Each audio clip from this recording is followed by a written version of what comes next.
Global snobs against Trump. That's the focus of tonight's angle. Now, they say that the type of friends we have speaks volumes about our character. But for former President Trump, the type of enemies he has is perhaps even more telling about the kind of leader he is. We already know about the elites here at home who are doing everything in their power to defeat Trump.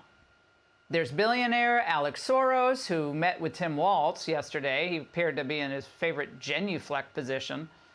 Then there's billionaire Mark Cuban, who it seems is incapable of measured thought about Trump's enduring popularity. And of course, let's not forget Oprah, who hosted a TV event for Kamala Harris last week. You just stepped into your power. And let's not skip over the outside groups funded by the super rich that are spending hundreds of millions of dollars on anti-Trump ads and lawsuits. Huge donor money also flows to smear groups staffed by never-Trump hatchet men. But Trump doesn't just have to beat all of them and their money. He's also up against the global elites who love having a weak U.S. president in place who puts foreign interests before America's. That's why they love Biden. One of them spoke the quiet part out loud earlier this week. A UK Labour minister tagged Trump with creating xenophobia in her own country. Speaking at a Labour Party conference on Monday, Angela Eagle referenced what she called the constant drumbeat of toxic anti-immigration, anti-immigrant rhetoric that has become emboldened not only in Britain but across the Western countries. I mean, Trump does the same. It's astonishing. Quite the level of vitriol that it has created, creating a space, I think, for overt racism on our streets. Now, her idiotic comments put the UK Prime Minister, Sir Keir Starmer, in a tough spot. After all, come January 20th, he may have to work with the man she just defamed. Well, he quickly tried to distance himself from her remarks, but she was not alone.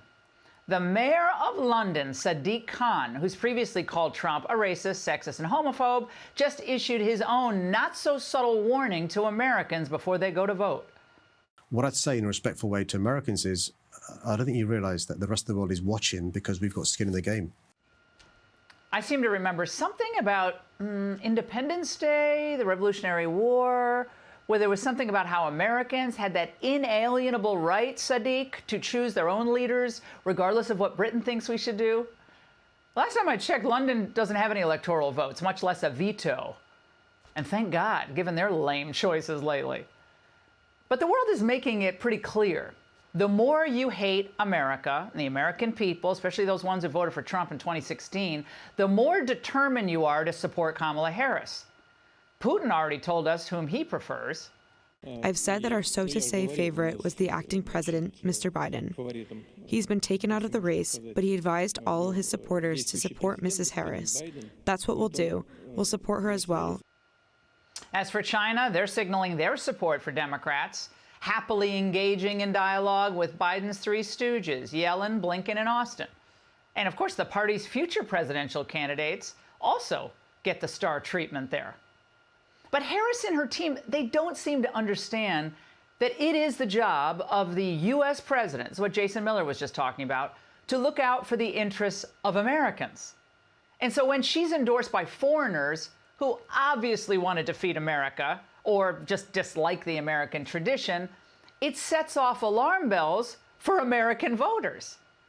In other words, they think that she will not advocate for America's interests on the world stage, that she's going to be easily manipulated by the global establishment, and that they'll be able to take advantage of her just as they took advantage of Biden. The Harris campaign should be embarrassed by these stories about UN staffers and diplomats supporting her and opposing Trump.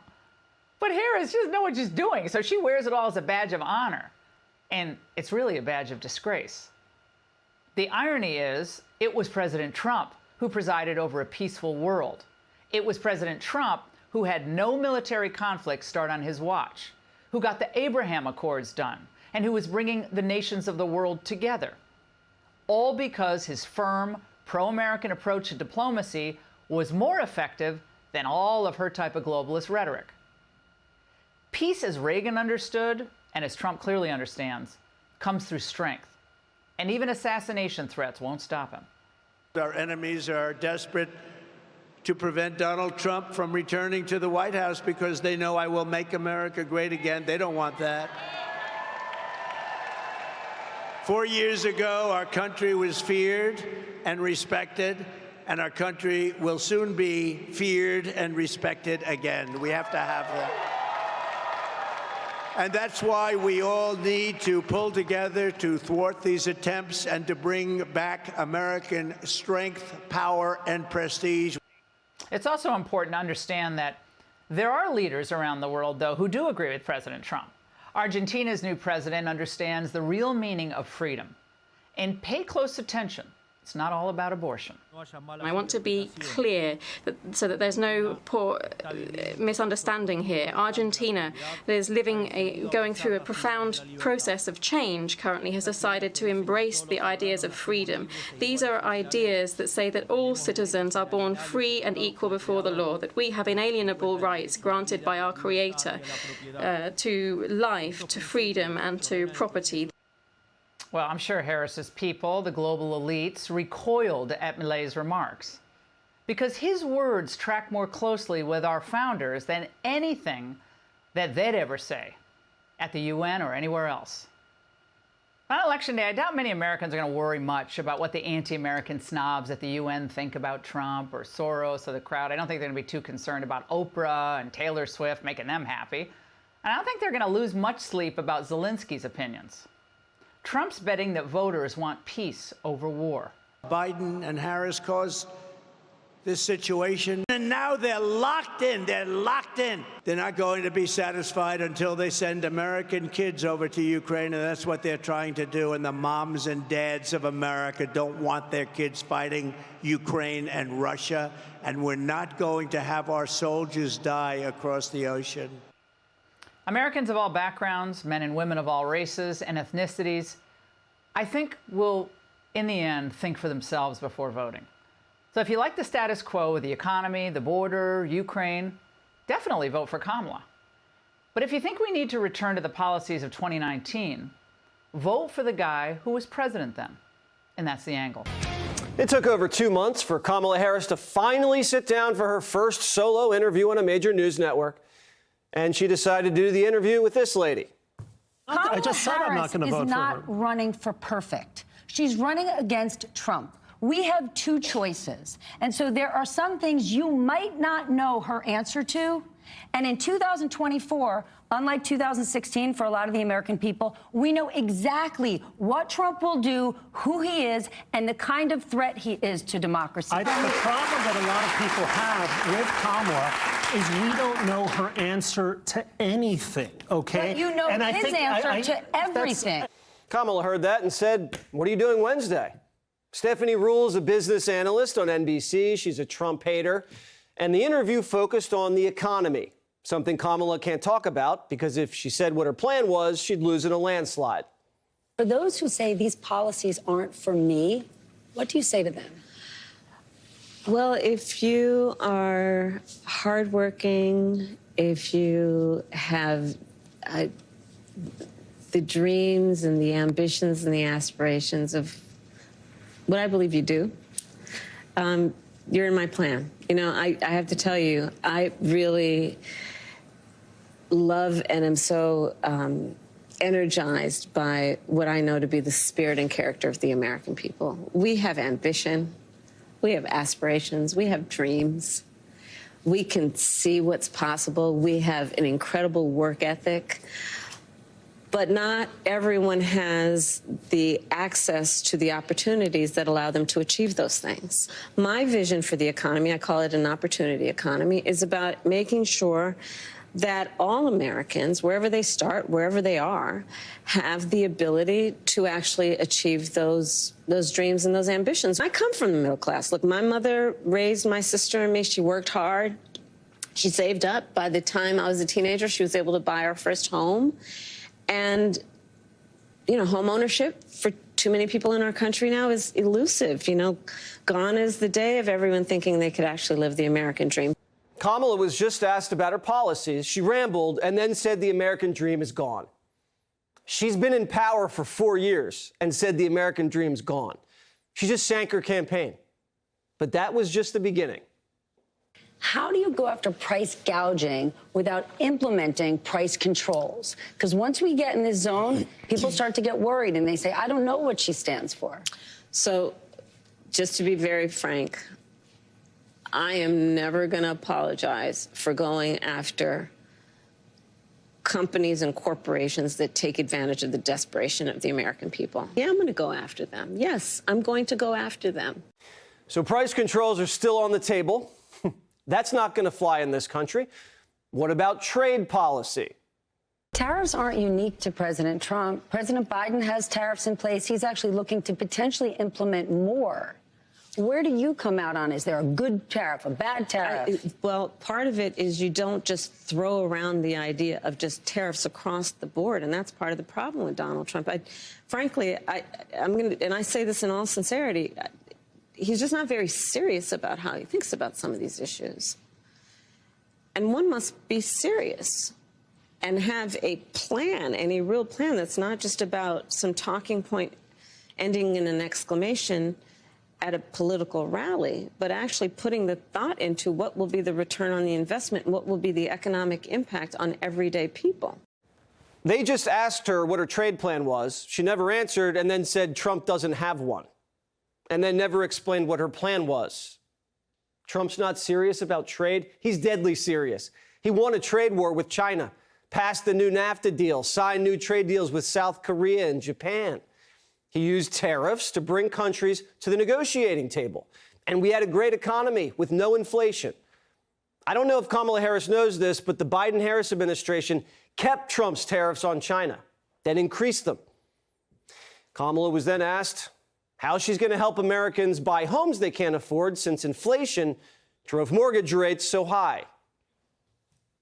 Some of the work is going to be through what we do in terms of giving benefits and assistance to state and local governments around transit dollars, and looking holistically at the connection between that and housing, and looking holistically at the incentives we in the federal government can create for local and state governments to actually engage in planning in a holistic manner that includes prioritizing affordable housing. I have no idea what she just said. I have no idea. But it sounds like she's going to print more money and give it away. Then Kamala was asked, how's she going to pay for all of these handouts? Giving that extra money for a first home. If you can't raise corporate taxes, or if GOP takes control of the Senate, where do you get the money to do that? Do you still go forward with those plans and borrow?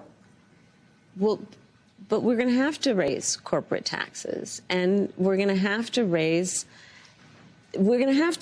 make sure that the biggest corporations and billionaires pay their fair share. That's just it. It's about paying their fair share. But how do you find that line to make sure corporations are paying their fair share, but they're not leaving our country? Well, listen, I work with a lot of CEOs. I have spent a lot of time with CEOs, and I'm going to tell you that the business leaders who are actually part of the engine of America's economy agree that people should pay their fair share. Again, she didn't answer the question. Even if she raises taxes on everybody, it still won't pay for the trillions she wants to spend. Obama already raised taxes, and the middle class got hammered. Obama raised taxes, and corporations left the country and took their factories with them. That's how Trump got elected. How is she going to stop companies from leaving? Because she knows a bunch of CEOs? Their lobbyists are just going to write loopholes in the bill that she signs. After the interview, Stephanie Ruhle called Harris a dodger. Here's what's a little tricky. She doesn't answer the question around if the GOP is controlling the Senate, if she can't raise corporate taxes, where is she going to get the money from? And the interview was just as staged as all of her answers. There's a sander with no sawdust in the back and a ladder in the middle of nowhere. What's that doing there? No idea. Today, Trump in North Carolina is zeroing in on American working men and women. He's been much more disciplined the last week and a half, more upbeat and more focused on the future. The centerpiece of my plan for a manufacturing renaissance will be a 15% made in America tax rate. I'm imposing tariffs on your competition from foreign countries that have ripped us off, which stole all of your businesses and all of your jobs years ago and took your businesses out so that now they won't be able to compete with North Carolina. All of your furniture makers are going to come back and come back bigger and stronger and better than ever before. This is why people in countries want to kill me. They're not happy with me. It's a risky business. That's the kind of swagger and attitude from 2016, remember? Fight for the little guy, America First trade policy that puts money in your pocket and doesn't give foreigners a free ride. The Europeans have a 25% tariff on American whiskey. They have a 10% tariff on American cars.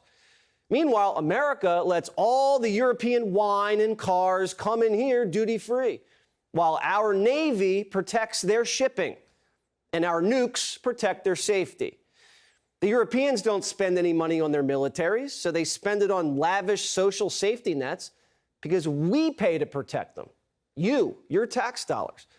We had this arrangement after World War II because their economies were devastated, so we opened up our market to help them recover, and in exchange created this network of alliances against Soviet communism.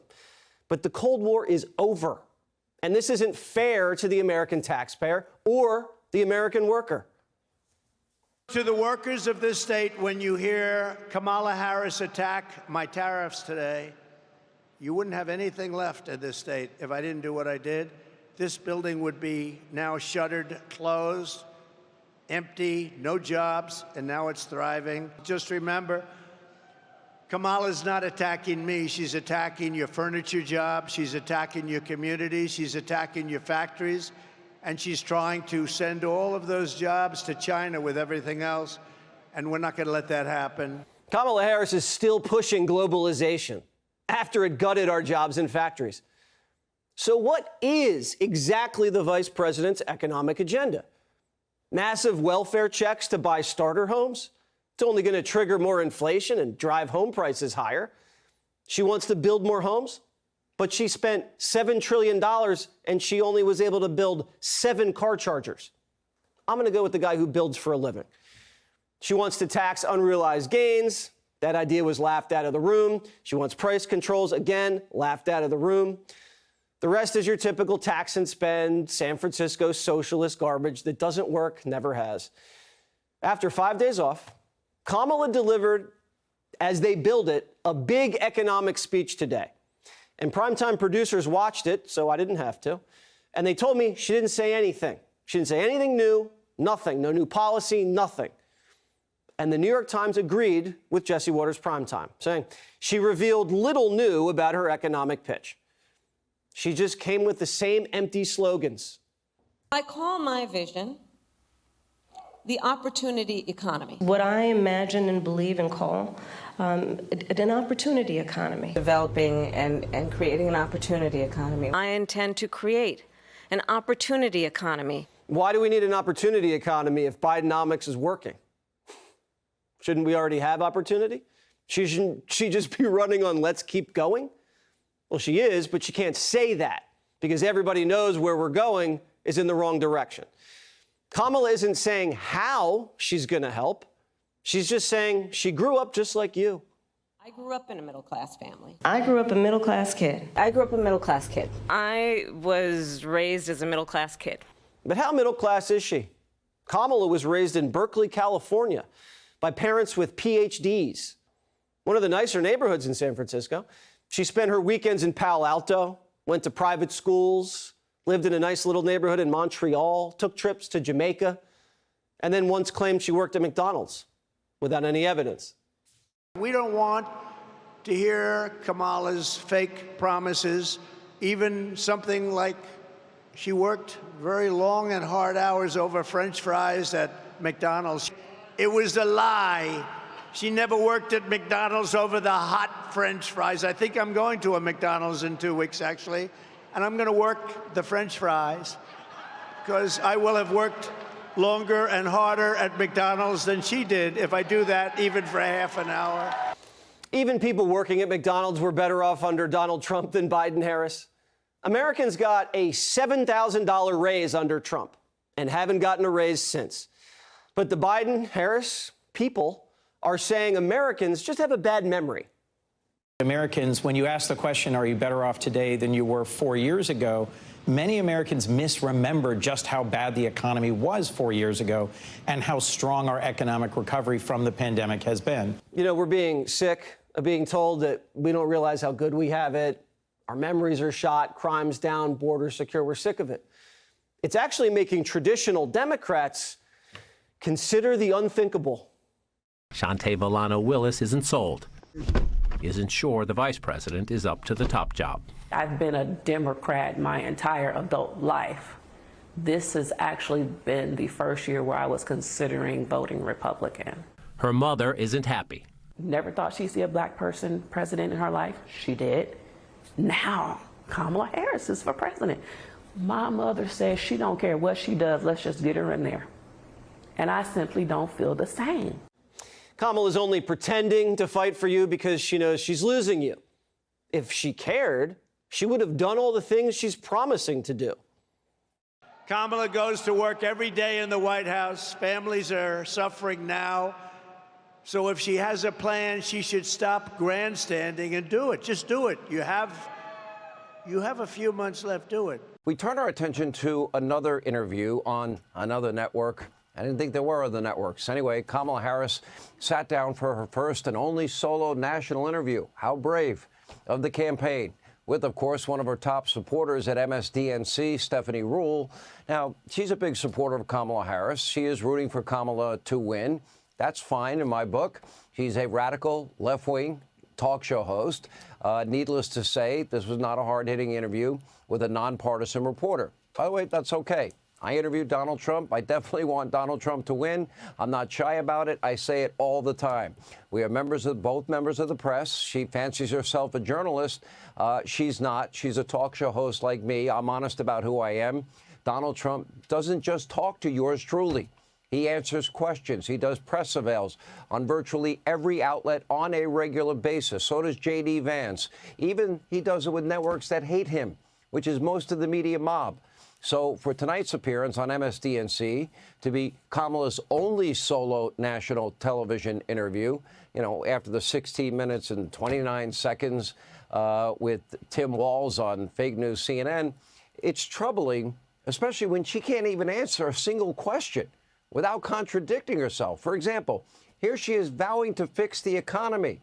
Last year, she was saying, we call it Bidenomics, and we're so proud of it. Take a look.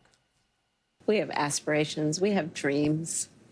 We can see what's possible. We have an incredible work ethic. But not everyone has the access to the opportunities that allow them to achieve those things. But we don't lack for those things. But not everyone, you know, gets handed stuff on a silver platter. All that, ladies and gentlemen, and everyone else, that is called Bidenomics. That is called Bidenomics, and we are very proud of Bidenomics. Oh, the giggling vice president, proud of Bidenomics, until finally now the realities set in that, oh, I'm not so proud. Also, she talked about fixing the border, but during the very height of the border crisis, your border czar kept telling you the border's secure when it never was, and everybody knew it. Take a look. Well, first of all, we do have a broken immigration system, and it needs to be fixed. The border is secure. You're confident this border is secure? We have a secure border in that is a priority for any nation, including ours and our administration. Never mind, she wants free housing, health care, food, education, amnesty, and, sex change operations for illegal immigrants to reward them for their illegal behavior. Is Kamala ever going to explain blatant lies? Is she ever going to be asked by the media? I doubt it. And look at your screen. Will she ever be asked about her radical stated positions in her own words? Because tonight, there was no mention of her support for getting rid of the filibuster to pass the $93 trillion Green New Deal or government health care for all and banning private health insurance or banning fracking and offshore drilling or decriminalizing illegal immigration and offering all these free everything for illegals. And on top of that, then we have Kamala Harris, even those that are in jail would get sex change operations? It is bizarre. And even during tonight's softball questions, Kamala struggled again. This was supposed to be an easy interview with a friendly MSDNC liberal leftist talk show host that was going to bat for her over the weekend. Take a look. I don't think it's a lot to ask her to sit down for a real interview as opposed to a puff piece in which she describes like her feelings of growing up in Oakland with nice lawns. Then I would just say to that, when you move to Nirvana, give me your real estate broker's number and I'll be your next door neighbor. We don't live there. I just said I'm not going to vote for her. Kamala Harris is not running for perfect. She's running against Trump. We have two choices. And so there are some things you might not know her answer to. And in 2024, unlike 2016 for a lot of the American people, we know exactly what Trump will do, who he is, and the kind of threat he is to democracy. It's not nirvana to expect somebody who wants to be president to answer questions about what she says she wants to do. Now, she had a hard time answering questions from a loyal supporter at, socialist MSDNC who wants to give her a free pass on everything. How is she going to confront Putin or Xi or the mullahs in Iran as president? And by the way, we reported last night, the Islamic Republic of Iran, they are now actively trying to murder Donald Trump. This should come as no surprise. In 2022, they released a cheap, poorly produced animated video fantasizing about assassinating Donald Trump on a golf course near Mar-a-Lago as a revenge for killing their favorite terrorist, and that would be General Soleimani. And now coordinated efforts from Iran to assassinate Donald Trump are intensifying as the election nears. My sources say it is beyond the pale. It's never been this loud. It's never been this dangerous. But at the same time, the Iranian president is in our country, allowed in this country, to spew anti-American rhetoric, anti-Semitic rhetoric at the United Nations. Here's how Donald Trump responded. By the way, we are under threat. I have been threatened very directly, and I appreciate the agencies that we've been meeting with, but we've been threatened very directly by Iran. And I think you have to let them know, because the best way to do it is through the office of the president, that you do any attacks on former presidents or candidates for president, your country gets blown to smithereens, as we say. The Iranians fear Trump. They're not going to hear a response like that from Kamala Harris or Joe Biden. They are unable to muster the courage to openly defend Donald Trump and his supporters from threats from a foreign nation, a radical Islamic terrorist-supporting nation, the #1 state sponsor of terrorism. They continuously spout their own toxic rhetoric against Donald Trump. Iran now trying to interfere in this election, murdered Donald Trump. They already hacked his campaign emails. Nobody in the press seems to give a damn, and the left's dangerous rhetoric just continues.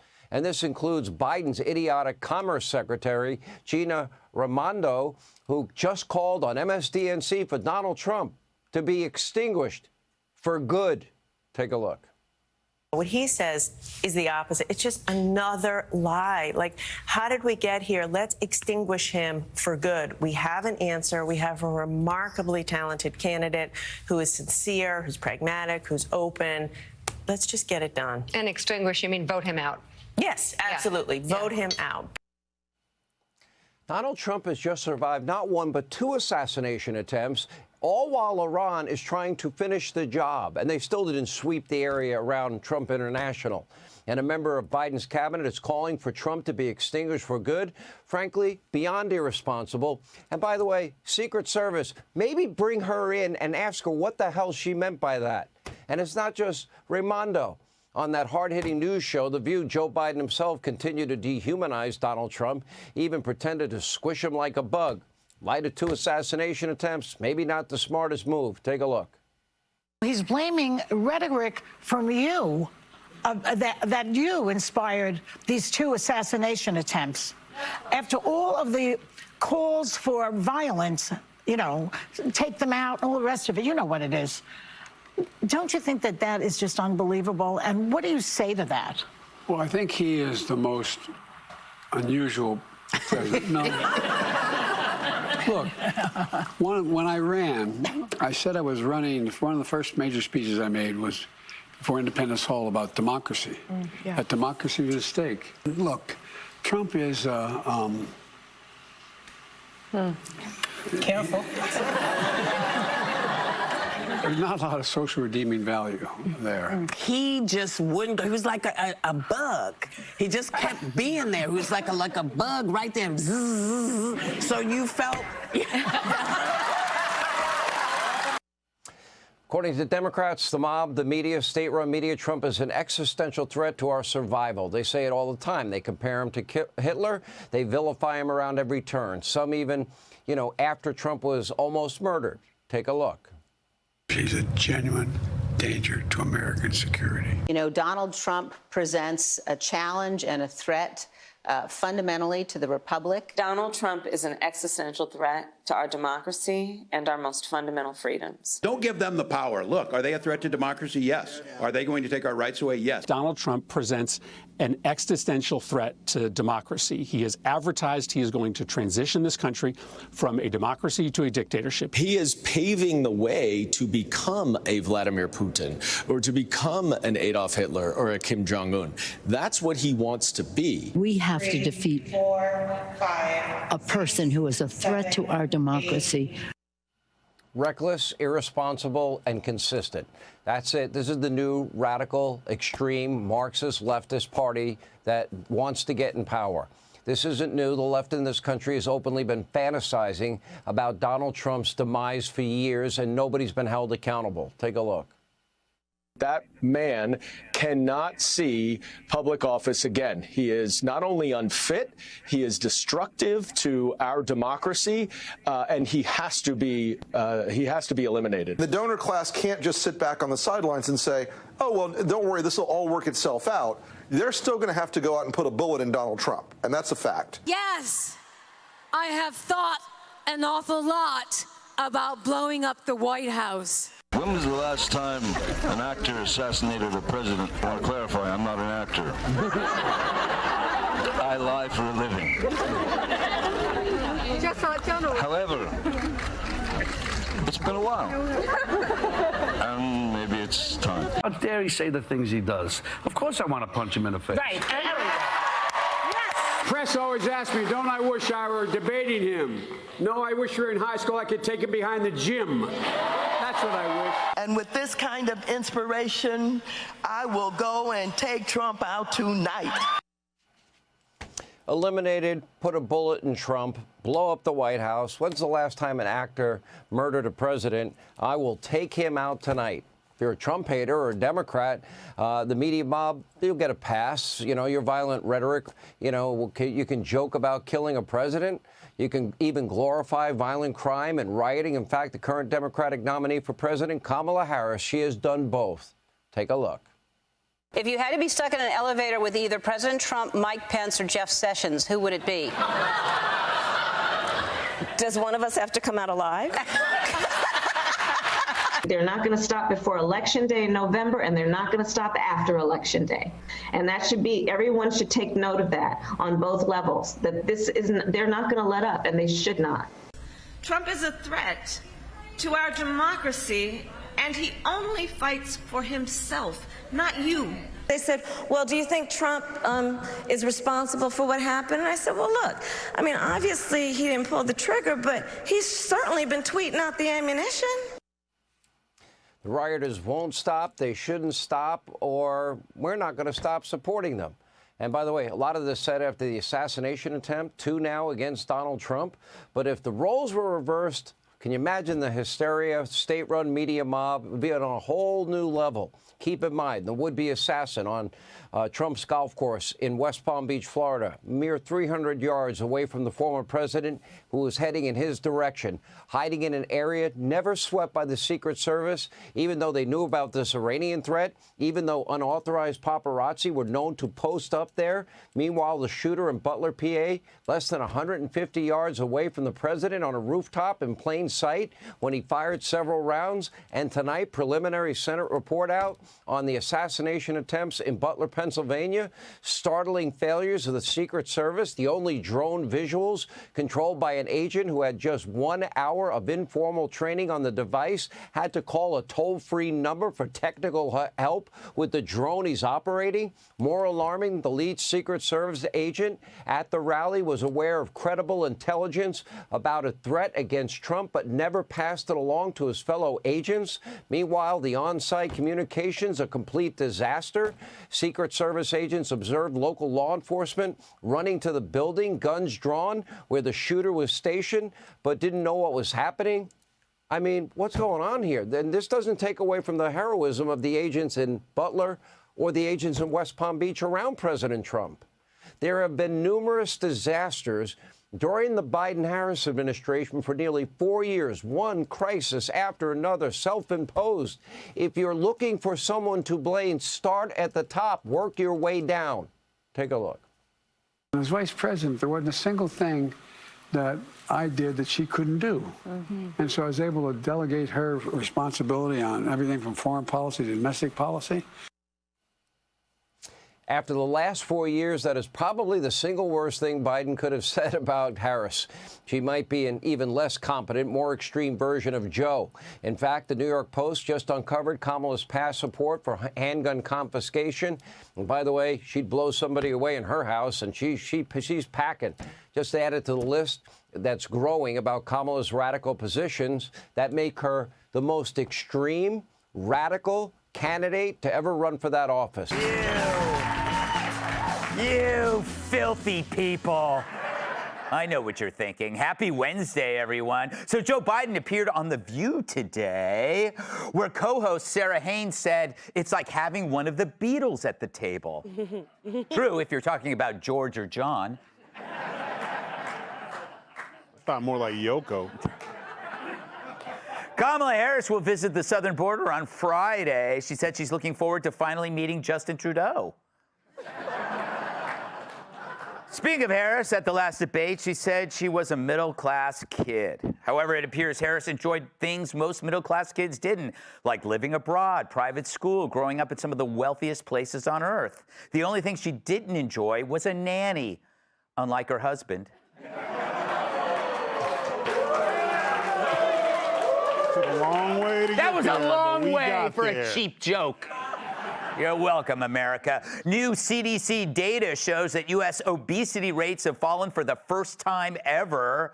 But just like the crime statistics, the CDC left out the cities of New Orleans, Los Angeles, and The View.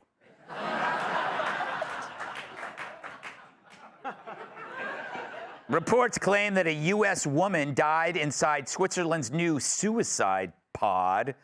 Where can you buy one for a friend? Asked one woman. She kills people, they say. We're not messing around today. A survey finds residents of Wyoming have the most positive outlook on life.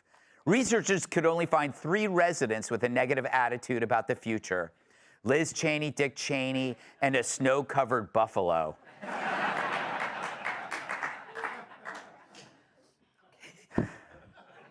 Finally, CNN aired a McDonald's segment featuring some of their food and brought in Brian Stelter to discuss it. But the food was not so much a prop as it was to keep Stelter from trying to eat Caitlin Collins. He's a hungry little devil. All right, let's do a monologue. So after 4 years as border czar and serving in our nation's second highest office, Kamala seems to have suddenly remembered that we actually have a border. She's seen the light, and it's not the one Joe's walking towards. For she's announced she's going to the border. True, after 4 years of denying there's a border crisis. What's changed? Why the 180? Do you suppose it's the polls? It's amazing how the only way to get a Democrat to do anything is their fear of losing power. Then suddenly everything they mocked becomes everything they embrace. According to a new Gallup poll, the orange meanie, he's winning, and the reasons why happen to be real, issues. Things like economic pessimism, inflation, fuel prices higher than Pelosi's eyebrows. And there's that little border thingy, that crazy notion that every nation in history has been allowed to have a border except the U.S. It's no wonder a New York Times poll shows that in swing states like Arizona, Georgia, and even North Carolina, Trump is spanking Kamala like a mouthy orphan. Shut up, orphan. And in light of how underpolled Republicans are, the margins are likely wider than a Jerry Nadler seatbelt extender. So Kamala, suddenly she's for fracking. Suddenly she hates defunding the police. And yes, suddenly she's heading to the border. Now, if you doubt that this is a major change from the past, here she is providing a nuanced articulation of her previous border policy. Up with education, down, down with deportation. Up with education, down, down with deportation. Up with education, down, down with deportation. That's going to make her claims of being black even harder to believe. She has all the natural rhythm of Mitt Romney. Ironically, now Kamala seems to be all for deporting her past. But moments like that are captured forever. It's not easy to be a vacuous, lying chameleon in the internet age. But what's most amazing, we still don't know what her plans for the border or for anything else are. Sure, she's going down there. So, what will she do to tighten the border, to deport criminal aliens, to guard America's kids against migrant predators? Where's her song and dance for that? Or does she think that just visiting the border like it's a Niagara Falls gift shop is going to be enough to get her ahead in the polls? She'll just look at it and say, yep, that's the border, all right. Wow, I can see my potential voters from here. Or maybe she'll visit that load of scrap metal that would have been Trump's wall. She could slap up a few hundred miles of fence. The cheap labor is right there to do it on the other side. But oddly, Democrats are allergic to boundaries and barriers. And it's this allergy that allows predators to game the system. Whether it's gangsters from Venezuela claiming asylum, male rapists defining themselves as women to enter female prisons, or repeat criminals capitalizing on the rhetoric of oppression to escape incarceration. Every system without barriers is prone to predation, because that's what barriers keep out, predators. So what you're seeing at the border is exactly what you see in every place where Dems have eliminated barriers to entry. Anyone can game the system. It's our biggest threat, the predatory advantage in a barrier-free society. When you don't have rules at the door, whether it's a country or a bar, the bar will be destroyed and so will the country. Even the freest place on earth requires rules for those who want in, rules that one abides by or else. And that weeds out the predators. But the left has deemed such limits as oppressive, and it's destroying us. No wonder voters prefer Trump when it comes to illegal aliens. I mean, they really prefer him. A new poll shows that voters actually trust Trump to keep not just earthling aliens, but interstellar aliens out of the country as well. I admit I'll miss the anal probes. But talk about a guy who owns the issue. They're even afraid of him in other galaxies, including the home planet of Adam Schiff. Meanwhile, Harris can keep doing 180-degree turns like Tim Waltz when he hears a car backfire. But we know if she changed policy positions once, she's going to do it again. So she can go to the border all she wants. We all know that the real wall she wants to build is between who she was and who she pretends to be now. Hey, Sean Hannity here. Hey, click here to subscribe to Fox News YouTube page and catch our hottest interviews and most compelling analysis. You will not get it anywhere else.